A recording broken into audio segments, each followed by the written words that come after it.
Semakin pagi kamu bangun, semakin apa yo?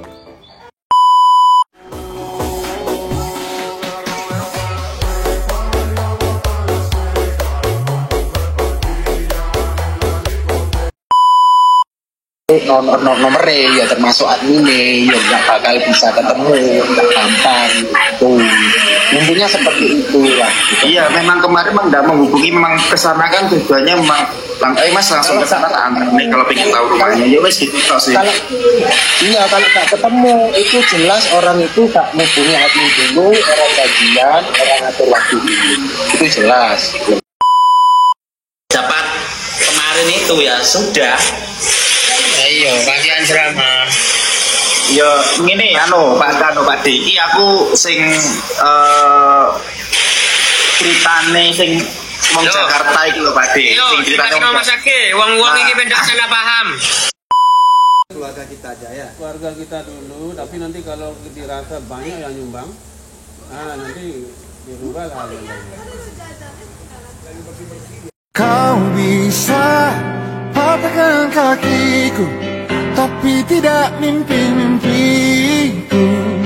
Kau bisa lumpuhkan tanganku, tapi tidak mimpi-mimpiku.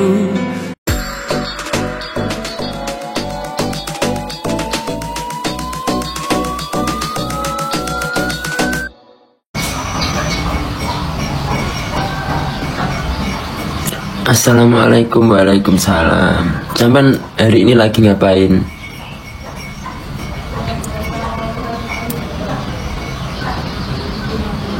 Raup sih kan sudah raup. Sudah mencuci muka.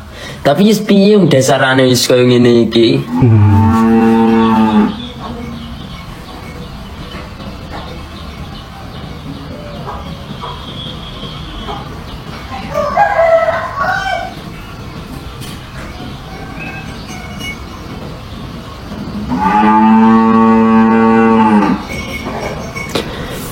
Rido masih tidur jam segini.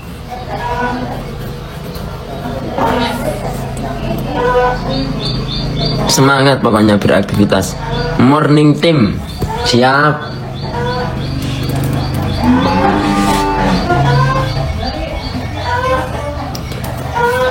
Semakin pagi kamu bangun, semakin apa yo?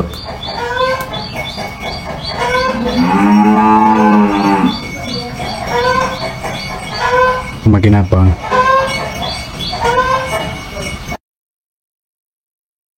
Jumpa lagi teman-teman. Ini live Mas Yun tadi pagi teman. Memang sangat pagi sekali, sekitar jam 7 kalau tidak salah teman. Dan ini ada sesuatu yang menurut saya memang harus kita bahas kembali teman-teman. Suka tidak suka, mau tidak mau, ketika kita menyayangi seseorang, mencintai seseorang, kita pun harus menerima apapun baik buruknya seseorang itu teman. Demikian juga dengan Sobat Ngarit.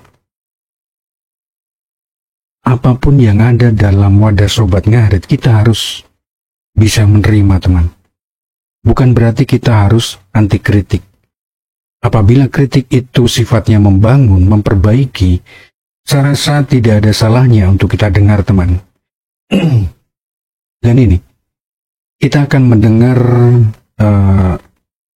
cakapan beberapa orang sahabat kita berkaitan dengan apa yang sempat terjadi beberapa hari yang lalu. Nanti kita simak videonya teman.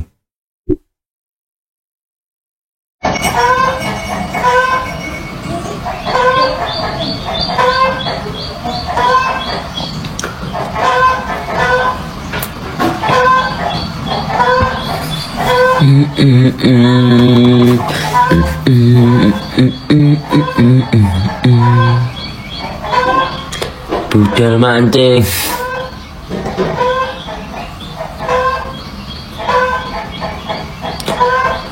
Jagone njaluk pitar ngendok lagi kawan. Memeti kalau orang Jawa bilang. Nyanyi weh. Kalau sing gitari ya.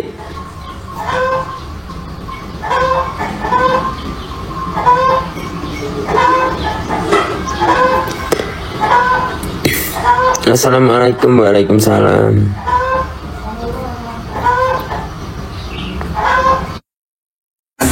Malam nih. Bunga yuk. Malam. Misalnya di lingkungannya Mas Koko ternyata banyak terdampak tetangganya. Saya juga benar. Di sana pasti kan begitu Mas Hengki. Iya. Jadi mungkin difokuskan dulu ke Sekitar keluarga kita aja ya. keluarga kita dulu, tapi nanti kalau dirasa banyak yang nyumbang, nah nanti dirubah hal ini.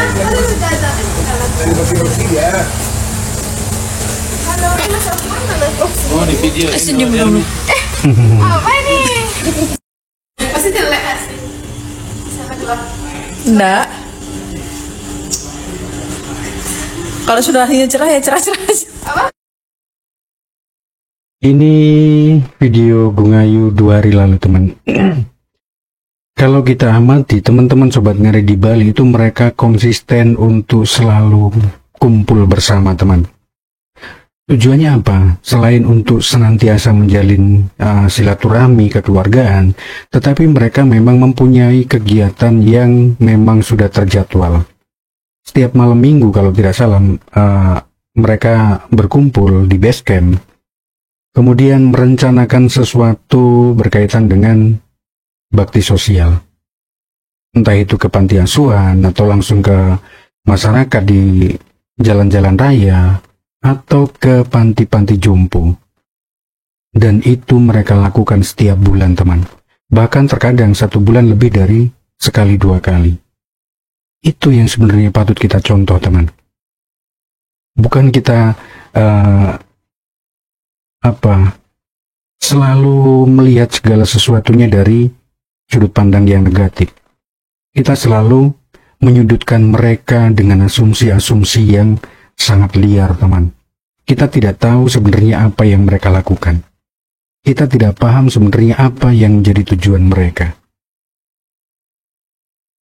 Ketika mereka berjibaku dengan banyak hal untuk melakukan kebaikan, tetapi teman-teman Sobat Ngarit yang lain yang di luar Bali, yang tidak paham agenda-agenda mereka, mencibir, mencemooh dengan sangat jumawa, seolah-olah mereka adalah orang-orang yang paling berjasa, paling berbuat banyak, paling suka berbagi, dan paling-paling yang lain. Tetapi dengan senyap, teman-teman di Bali selalu melakukan banyak hal yang terkadang sama sekali tidak kita tahu teman.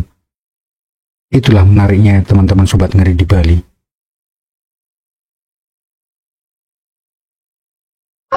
Kalau aslinya cerah kan cerah aja di sini.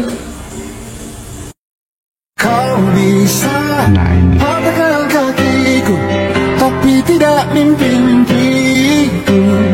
Kau bisa lumpuhkan tanganku, tapi tidak mimpi-mimpi.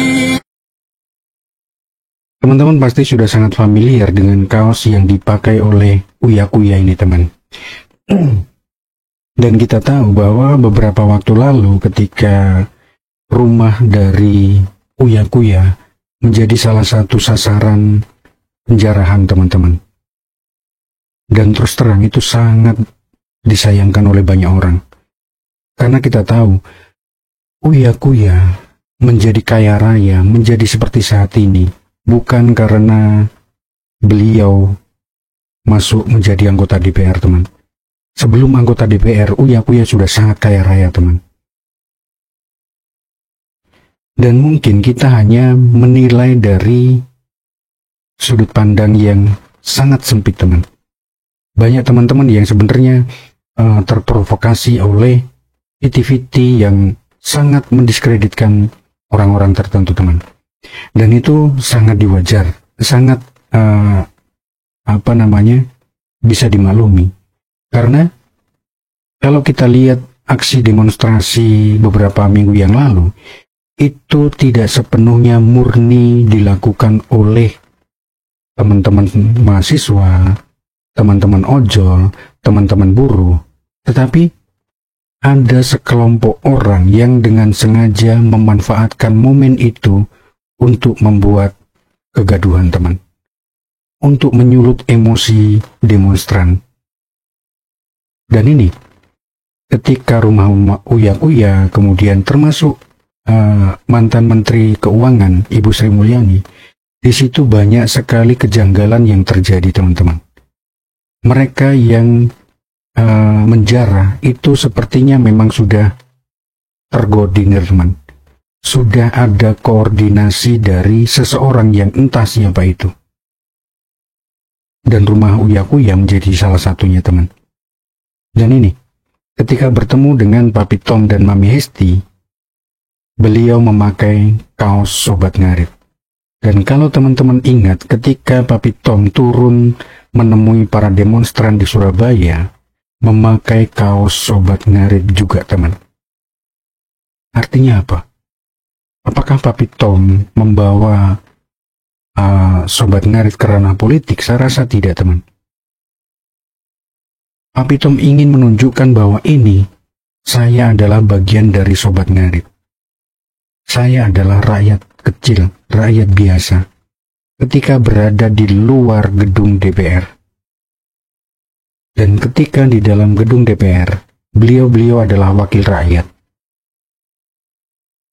Oke lah, tidak bisa dipungkiri, banyak dari wakil-wakil kita di Dewan yang mungkin tidak aspiratif, tidak sepenuhnya membawa aspirasi dari masyarakat. Tetapi kita juga tidak bisa menutup mata bahwa dari ratusan anggota DPR, MPR, DPRD, dan ribuan DPRD yang lain, anggota DPRD yang lain, saya rasa masih banyak harapan dari mereka-mereka, teman, dari beliau-beliau yang terhormat. Tapi itulah, nasi sudah menjadi bubur. Dan itu menjadi pelajaran sangat berharga untuk kita semua, teman. Ini, logo Sobat Ngarit, lambang Sobat Ngarit, wadah Sobat Ngarit, menjadi simbol kerakyatan. Menjadi simbol orang yang memiliki motivasi, memiliki semangat, teman-teman. Dan itu ditunjukkan oleh Papi Tom. Luar biasa, teman. Kau bisa merebut senyumku, tapi sungguh tak akan lama. Kau bisa merobek hatiku, tapi aku tahu obatnya. Manusia kuat, itu kita. Jiwa yang kuat, itu kita.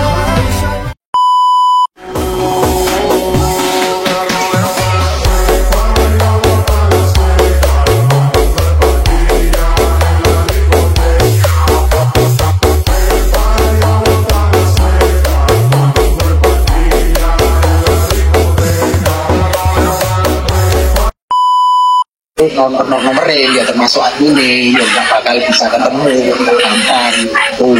Mungkinnya seperti itu ya. Iya, memang kemarin nggak menghubungi, memang kesana kan tujuannya memang Mas langsung ke sana tak antar nih kalau pengen tahu rumahnya. Ya wes gitu sih.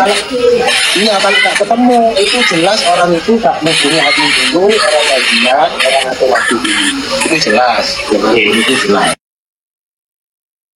Nah, ini yang saya maksud di awal tadi, teman. Di sini nanti ada beberapa statement yang menurut saya itu sedikit membuka tabir yang selama ini mungkin menjadi pertanyaan kita semua, teman. Kita sayang, kita cinta dengan sahabat-sahabat kita sesama Sobat Ngarit, ataupun mereka yang sampai hari ini mungkin secara tidak langsung memang mulai berlahan meninggalkan Sobat Ngarit. Tidak ada masalah.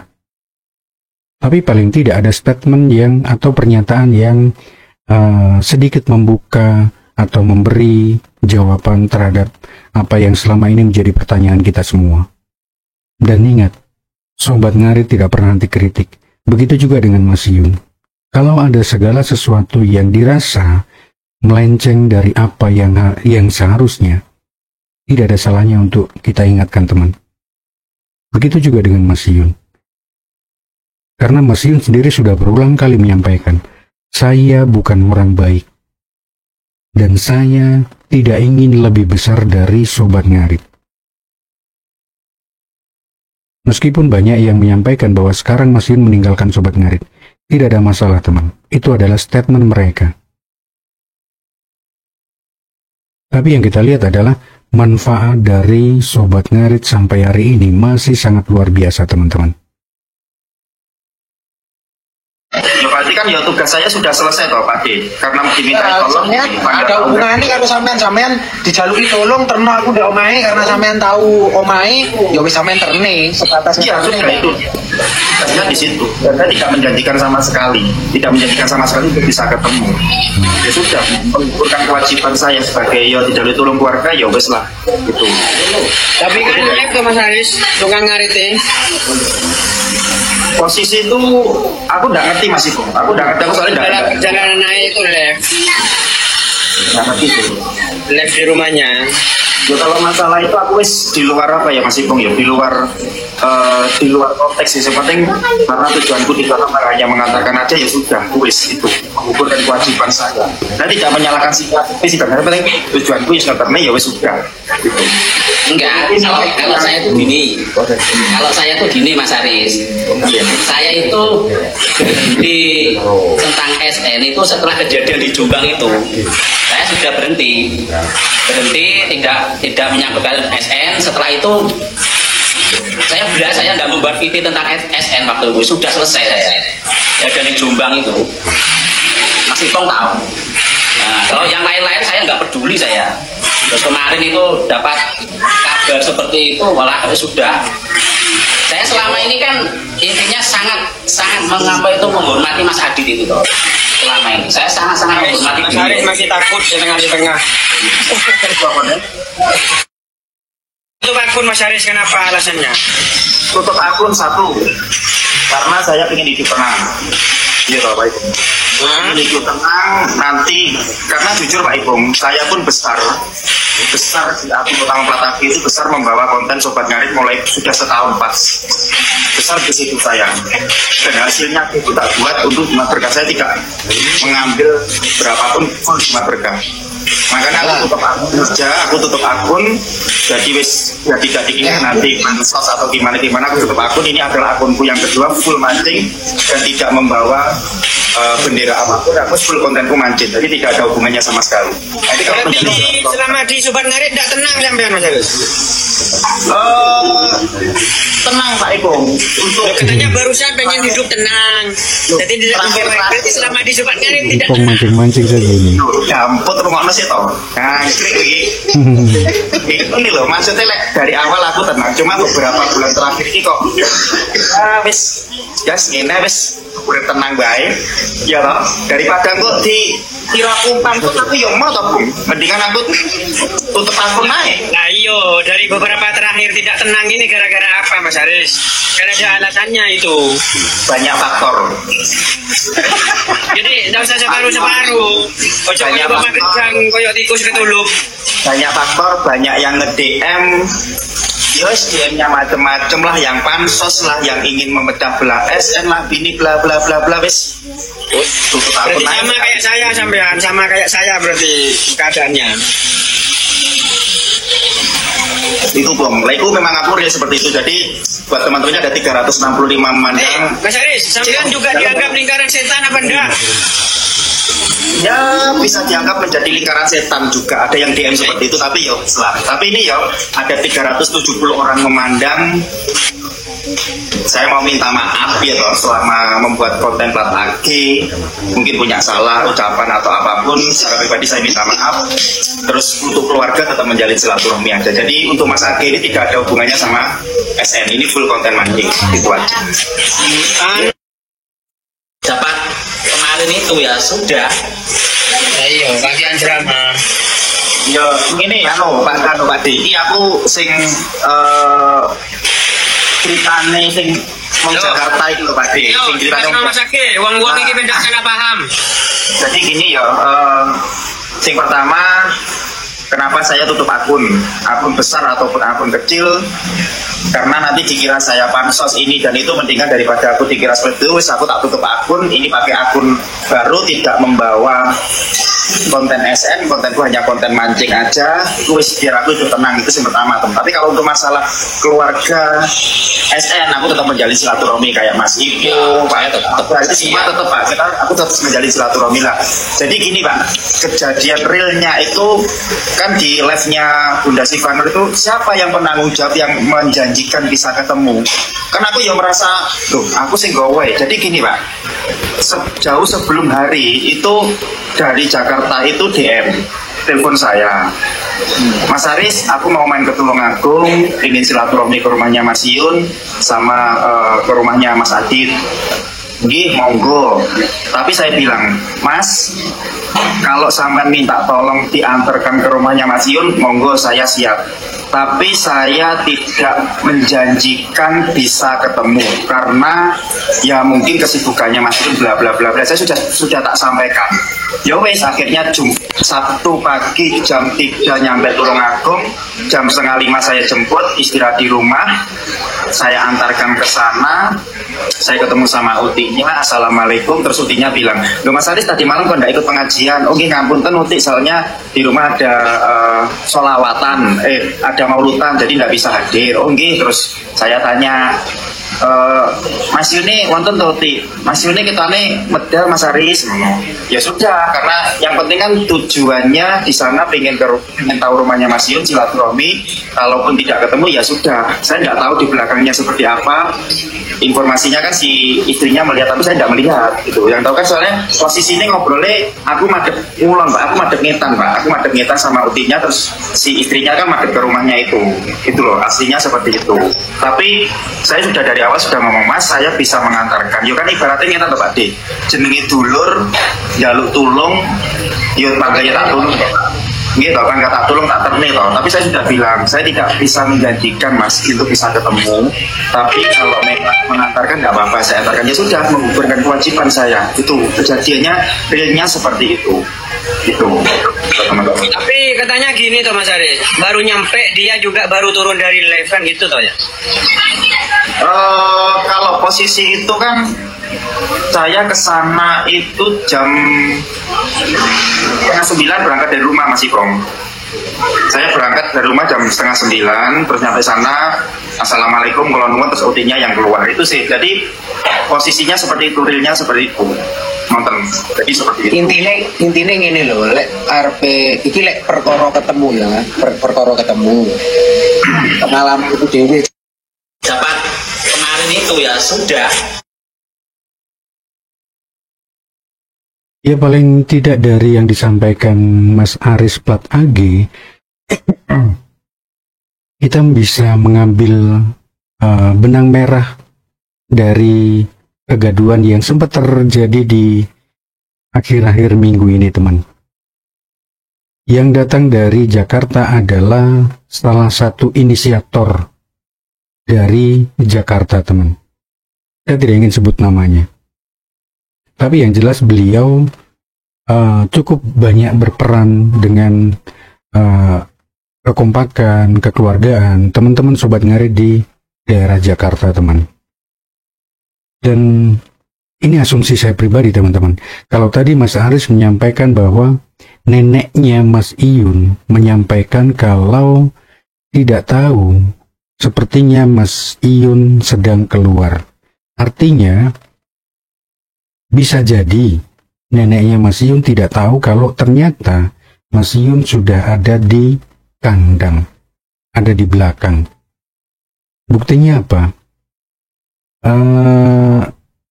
Saudara kita yang dari Jakarta duduk di depan musola kalau tidak salah, itu sudah disuguhi dengan makanan kecil teman. Artinya apa? Beliau memang disambut baik-baik oleh nenek dari Mas Yun dengan diantar oleh Mas Aris Plat AG. Berkaitan dengan tadi pernyataan bahwa istrinya melihat kalau Mas Iyun ada di belakang, kemudian saat itu Mas Iyun baru saja turun live. Bisa jadi kalau neneknya Mas Iyun memang tidak tahu kalau Mas Iyun pun live di kandang teman-teman, di belakang. Nah, kejadian-kejadian seperti ini yang sebenarnya kita tidak bisa membenarkan statement mana, tidak bisa mengambil kesimpulan begitu saja teman-teman. Karena dari sebuah kejadian banyak sekali hal yang mungkin melatar belakanginya teman-teman. Dan ini salah satunya. Bisa jadi memang Mas Iyun tidak tahu sama sekali ada tamu di depan rumah. Bisa jadi neneknya memang sama sekali tidak tahu kalau Mas Iyun sudah ada di kandang. Bisa jadi Mas Aris plat AG memang tidak tahu kalau Mas Iyun pun ada di kandang. Dan mungkin kalau andai kata Mas Iyun tahu ada tamu di depan, saya rasa Mas Iyun pun tidak keberatan untuk menemui teman. Dan itulah, kesimpang siuran seperti ini, saya rasa bisa menjadi pelajaran untuk kita semua teman. Berulang kali juga disampaikan oleh Mas Iyun sendiri ataupun teman-teman dekatnya, bahwa ketika banyak orang datang ke rumahnya Mas Iyun, bukan berarti mereka tidak diterima dengan baik. Bukan berarti Mas Iyun tidak mau menerima. Mungkin kasusnya salah satunya seperti ini. Saling tidak tahu, saling tidak mengerti. Dan akhirnya yang muncul adalah pemikiran-pemikiran liar yang semakin menyudutkan pihak si A, pihak si B. Karena tidak sedikit yang menyalahkan Mas Iyun. Dan tidak sedikit juga yang menyalahkan Mas Aris. Dan tidak sedikit juga yang menyalahkan saudara kita yang dari Jakarta. Tapi itulah teman, mau bagaimanapun juga, segala sesuatunya tidak ada yang merencanakan.